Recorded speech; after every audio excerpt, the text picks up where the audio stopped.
On my end now, it does say meeting is now being streamed on YouTube.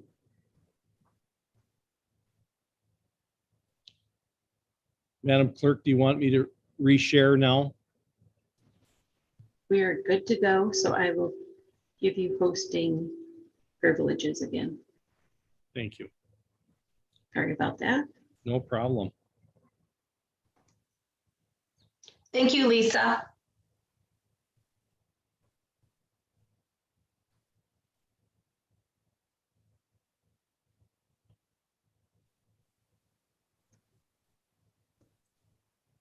Can everybody see that? Yes. Yes, the person that texts me says, yes, they can see everything now. Thank you, Scott. No problems. I'm sorry, I'm not the best on the computer, but I'm learning to. So anyway, thank you, folks. I apologize. So what we're trying to do as a company, you know, we're entering the retail cannabis space across all 83 counties. And what we're trying to do as a company is the most important thing is to get new people into business. And I was a former state rep from the Upper Peninsula. I had, my territory was from Marquette all the way to Wisconsin. I had 6 counties up here in the old mining communities. So what we really focused on as a company is to be able to go into communities that would like to see cannabis in their communities, but to be able to bring something to the community besides just another store. We're looking for that objective to have a local owner, to be able to take down something that's in the community that they may want to have removed at our cost, just to be able to start looking at how are we going to fix a lot of the communities across Michigan, especially in my area. There's a lot of old mining communities that we're doing this with, to be able to, you know, look at the structure of a community's downtown. So what can we do as a company to help? Because it's not just this store. We're also wanting to see, you know, to see if somebody else in business across that area would like to have a coffee shop. And when I was in the House of Representatives, we passed a piece of legislation that was signed into law by Governor Snyder, which was the MILE Act. And the MILE Act is a crowdfunding bill that can be done through the state of Michigan for any type of business opportunity. It was done down in Tecumseh, Michigan. That's how they started the Tecumseh brewing company. That was a crowdfunding source. I worked with Representative Jenkins, Nancy Jenkins from down in that area, Adrian area. And she put that together, and that's managed by the Department of Lara. And doing that is nothing new to the state of Michigan. There was a financial district in Flint, in Detroit, in the Upper Peninsula town of Marquette. So this was something that was done back in 1920s and 30s to raise capital for local businesses to be able to borrow money through that crowdfunding source. So that's another thing that we have been very involved with, because we're figuring out how do we help build a lot of the downtowns? How do we revitalize? So it's not just for the cannabis, but it's all other opportunities for other businesses to come in. The one big thing that we see out there in this cannabis space, there's about 6 large companies that have pretty much about 90% of the market share. So it's a very high cost of entry to get into the business of the cannabis operations, because not only do you have to put up pretty much a new building, or you have to remodel a building, it's all of the upfront costs that you got to have, the insurance, the license fee, you got to have the liability insurance. You know, you have to have a business set up where you have a safety of a building. You got to make sure that, you know, everything is done right according to state law for the sale of cannabis. So that's the one thing that Tranquility Fields does, is to be able to have that small entrepreneur or a small family business that wants to get started in this space. We're really pushing for minority ownership, for, you know, not just racial type discrimination, but just as far as women. We're trying to get everybody into this space to be able to, you know, enjoy what a lot of these big companies are getting. You know, this is something that has been legal now in the state of Michigan. There is a big opportunity for someone that wants to get involved in it. So I talked about the retail part of the stores. are something that we've been working with national companies, and that's how we built the model of Tranquility Fields. So I'm going to start going through this to see, for you folks to see. So the franchise, we talked about the benefits to the community as far as having the local owner. We also have the excise tax out there, and that's what a lot of people didn't understand, is that now that the recreational cannabis is available in Michigan, the excise tax is collected off of that revenue across the state. And it is based on the communities that opt into retail sales. It's not based on the medical marijuana sales anymore or the production growth operations. So the money in the tax capture that gets pulled from across the state of Michigan, it would not matter if you had one cannabis company that was selling $5 million a year and you had one in your community that did $250,000 a year. The tax capture is equally distributed by the state of Michigan through the Department of LARA. So that's one of the things that a lot of people didn't understand in getting into this. We've seen checks that have came out now that's been sent to the local communities. That was partial checks that were sent out. That was about $26,000 per license that was sent out to the communities. So for every license a community has issued through the Department of LARA and locally, they were receiving $26,000 of income per license on the recreational cannabis. Not talking about the property taxes on these new buildings that we're putting up. You know, these buildings are about $1 million building. I'm going to show you the pictures of the ones that we have currently in the pipeline. Because we're a Michigan company, we're dealing with a company in Alpena, Michigan called Beast Cube. They build all of the buildings in Alpena. They're brought in on semis. They're brought in and they're set up with cranes in about 4 days. So I talked about the retail part of it, but this is the Tranquility Fields building that we had designed in Michigan that's going to be created up in Alpena. The same company that designed the North Face buildings along with Hungry Howie's pizza operations. This is the type of building that we would like to put in the communities. These buildings are built like a vault. So what these buildings are is they're built out of materials that have very good structural integrity. And where you see the glass on the front, those are actually glass panels, but behind those glass panels would be material like concrete block where we wouldn't have any problems with any security issues. With this also, you know, we have the setup with these buildings, so they're completely built like a vault.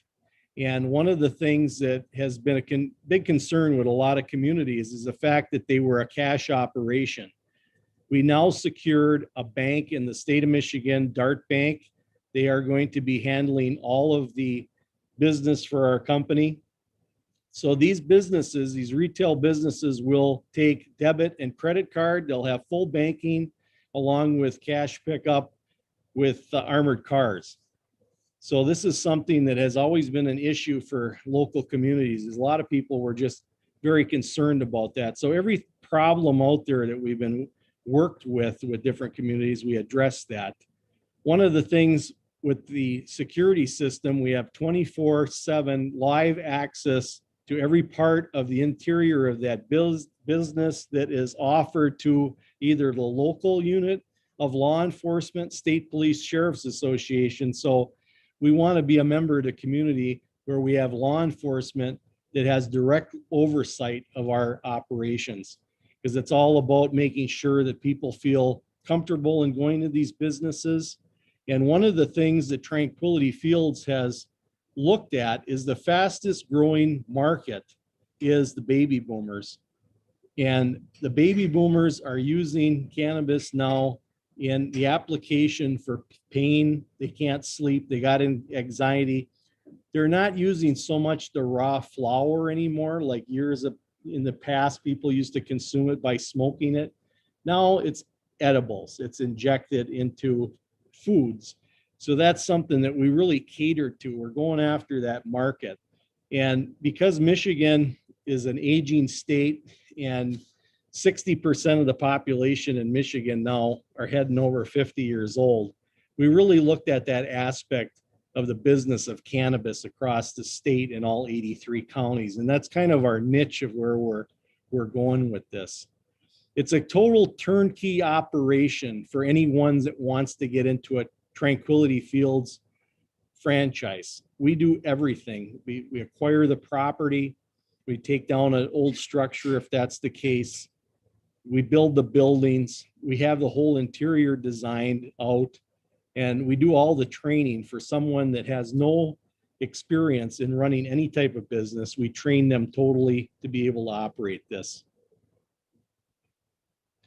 So we do offer two franchise models, the Tranquility Fields and the 710 Woods.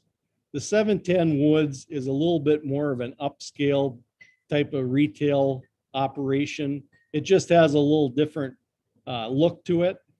The interiors and the buildings are pretty much cookie cutter. We just, and maybe if there was one that we were going to place like in the city of Ann Arbor, we would have one that's a little bit more hip. It would be a little bit different as far as a color scheme and a design on the front. But pretty much the two opportunities that we have are pretty much cookie cutter. They're built in a factory.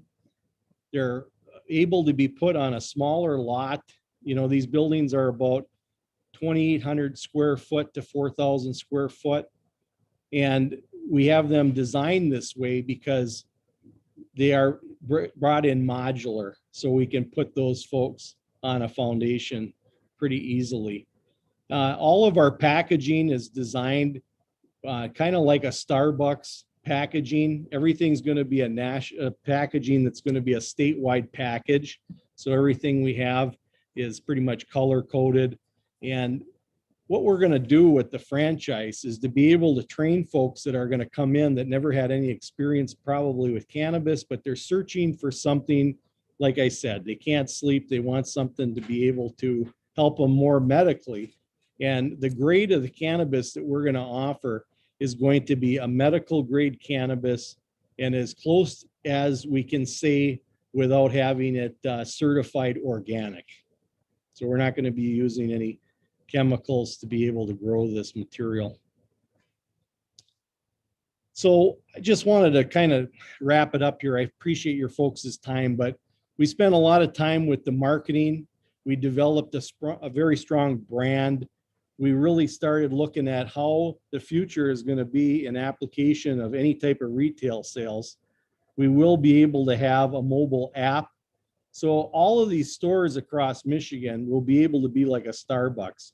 You're going to be able to order product on your phone, pay for it over your smartphone. You'll be able to order it and pick it up in a secured location with a product that's safe and it's for adult use over 21. You'll be able to walk into this business to be able to show your ID where you're going to be able to purchase that product safely and legally. And that's one of the big things that we're just really trying to get everybody to understand, that, it's just like having any type of a liquor license. You've got to go by liquor control. The same laws are going to be built the way they are currently in the state of Michigan with the way the process goes to buy cannabis.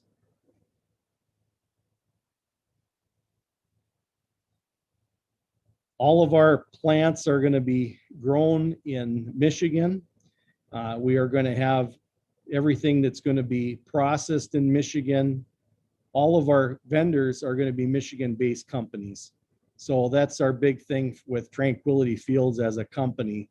Our owners, Ed Santangelo and Kevin Rinke, and our whole management team are from Michigan. And we want to make sure that this is an opportunity for folks in Michigan to be able to have long-term opportunities. I talked about the 24/7 monitoring of the operations that we're going to have centrally operated. So everything is under one operational component with the software. Everything has a support, just like a McDonald's operation. One of the things that's very important to us, being the background that Ed Santangelo, the owner of the company, had, he created the first electronic medical records. So Ed has been data driven his whole life over the last 35 years. What we have on the data is we use a company that's called Buxton, and Buxton tracks information from across the state of Michigan on data as far as the people that use cannabis. So when we take a look at the area that you folks are in, it has a score of 89, and a very good score is over 85. This gives us the data of the people in your area within a 25-minute drive radius. And if you look down on the bottom of the screen, it says population 60 and over. So in that little area, there's 16,451 users that are over the age of 60. That's how we start looking at where we'd like to place these Tranquility fields, because it's all done on data. We look at where the customers are, and we also look at the ones that are currently getting cannabis, and that number is towards the top, and it's the third line that says recreational care customer count. So with the data that we have, there's about 15,000 people in that area that are buying cannabis currently throughout that area. And that's how we look at the scoring of that. So we're not really throwing a dart up against the map to figure out where we're going to go or how we find it. We're using data to be able to look at the population areas and who's coming through the areas, because what happens is through your smartphone, everywhere you go, you can have the data that's showing where you shop. You know, the data, it's scary. It's kind of, you know, it's out there. It's just, that's how a lot of these companies are sending us ads for shoes, because we were just at the shoe store. So there's a lot of this data that's being collected and shared out there. And that's how we're getting the data of where these folks, the cannabis people, are. One of the things I want to show you is the map that I'm having on the screen. All those little dark dots are cannabis households. So every one of those dots, from our information that we're getting off of smartphones, that's where the cannabis customers actually live. So that's saying that there's a household there. So there may be more than one person in that household using cannabis, but that's kind of the approach that we look at and placing where we want to be with these stores. So every one of those folks with that is identified. And I mean, we're not bringing it into the detail where we see a person's house, but it just gives us an idea kind of where it's at. So I was, you know, full disclosure, the whole group that's been involved with Tranquility Fields, none of us have been cannabis users. If you would have asked me 3-4 years ago if I was ever going to be involved with this along with the rest of our group, we would have laughed. But here we are today. We're in the cannabis space, and we're using the data to drive where we're putting the businesses. I mentioned Ed Santangelo is the CEO of the company. Ed has been in business globally for the last 35, 40 years. He had the first medical records in the country. He had offices all over the world. Kevin Rinke is from the Rinke family that had automotive dealerships. And Kevin was involved also with the brain injury in the state of Michigan for recovery. We've got Susan Foster is our COO. She's been working with Ed for 33 years. Dan Russell is our marketing man, who also used to work for Wells Fargo Bank. Myself, I was in business myself in a party store setting, smaller businesses, and also was in the state house for 6 years. I was also on regulatory reform. The companies that we have been using to help build this structure of this business is the companies listed: Medicine Man, American Cannabis, 3C, These are publicly traded companies. The local stake is what I talked about with the marketing as far as the crowdfunding. We're using a company that's going to be able to bring capital into investments in these communities. B-Cube is the company that builds our buildings. Cooper Reisner is a boutique firm doing a law firm on commercial real estate that we use. A couple of the other people that we're using, you probably have heard of. JGA is the company that does our designs for the packaging, for the buildings. They did a lot of work for Hershey's, North Place, Whole Foods, Jockey. Hahnemann is one of our legal companies that we use just to assist on, all the local ordinances, making sure that everything is done. Dykema, working with them as far as the area of cannabis law. And Schick and Steve Bumbenter, that is the accounting firms that we utilize. So that's our presentation tonight. And if I ran through it a little fast, I apologize. I just wanted to make sure we respect your time. If you folks have any questions about us, if you want to get back with us or tonight, I'll answer any questions that the council has. Thank you, Mr. President, for the time tonight, Madam Clerk, and the rest of the council. Thank you, Scott, for your presentation. Thank you. Scott, can you relinquish the Yeah, I hosting will. duties again, please? There you are. Thank you very much. Thank you very much, folks. If you have any questions, like I said, just let us know and we'll be glad to answer any questions.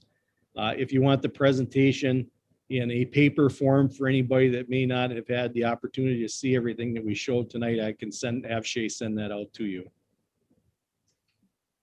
But we're very interested to coming into your community. If you're going to look at maybe doing something down the road, we really appreciate you thinking about us. Thank you. Yep. Thanks, Scott. Have a good night. You as well.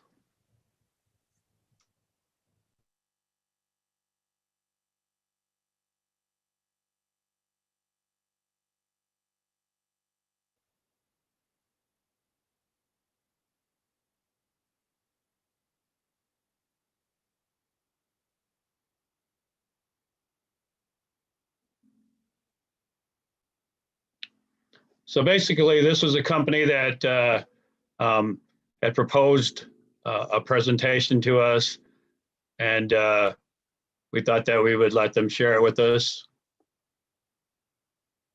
And we could possibly, if there's any discussion, we could set it up down the road at a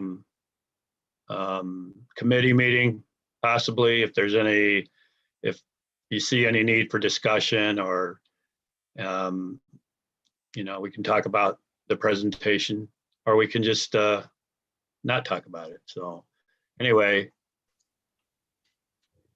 Is there anyone in particular? I mean, has someone in the village, is there a business currently looking to have this business come to Blissfield? Not that I'm aware of, no.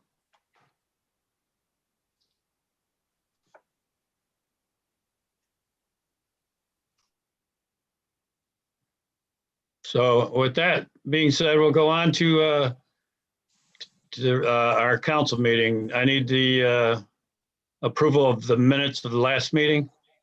Need a motion for that?